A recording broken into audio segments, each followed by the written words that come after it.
When Mahmoud Abbas assumed the Palestinian leadership in 2004, the US called him a partner for peace. If Yasser Arafat was the combative resistance leader, Abbas was the negotiator. He pledged to break from the movement's militant past. أمامنا مهمات شاقة مهمات صعبة كيف نبني دولة الأمن والأمان. But as Palestinians reflect on the Abbas legacy, his tenure is marred by political division. His efforts to achieve statehood have failed.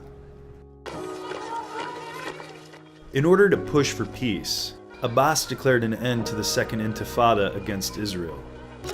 And in response, the George W. Bush administration invited him to Washington and propped up the Palestinian Authority. Now's the time to formulate a vision of what a state will look like. Abbas cooperated with Israel on security and tried to limit armed Palestinian opposition to Israel.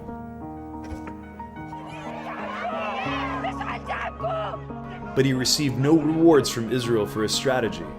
The peace process languished. Palestinians were headed for political division. Hamas's 2006 election victory isolated them from the international community.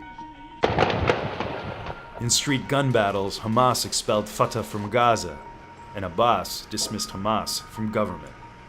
Immediately after President Abbas expelled Hamas from the Palestinian government, the United States lifted financial restrictions on the Palestinian Authority that we had imposed. Hamas's conflict with Israel intensified, and the humanitarian situation in Gaza grew worse.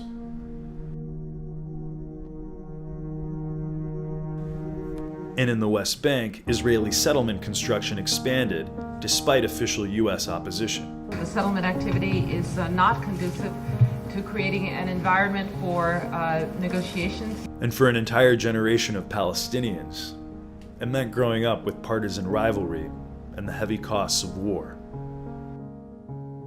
Now is the time for Palestinians to focus on what they can build. The Palestinian Authority must develop its capacity to govern. The Obama administration also made peace its ambitious goal, but those efforts stalled, due in part to bad relations between the U.S. president and the Israeli prime minister. I think for there to be peace, the Palestinians will have to accept some basic reality. Israel's settlement expansion continued. إنني أتوجه إلى الإدارة الأمريكية وعلى رأسها الرئيس أوباما بالدعوة من أجل مواصلة المساعي التي تبذل لوقف الاستيطان.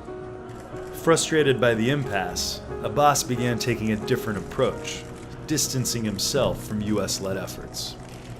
Negotiations collapsed in 2014. For many critics, it was the last chance for a two-state solution. With a new US administration, a different view on the status of Jerusalem. It is time to officially recognize Jerusalem as the capital of Israel. Abbas no longer appears willing to be a negotiating partner as part of a US-led peace process, and his view on the US role in that process has changed too. بالأول كان عنا البؤر الاستيطانية بمساعدة أمريكا، هلا عنا بؤرة أمريكية أم بؤرة استيطانية أمريكية في القدس الشرقية. There's still no movement towards establishing an independent state, nor any view towards peace with Israel or within Palestinian ranks.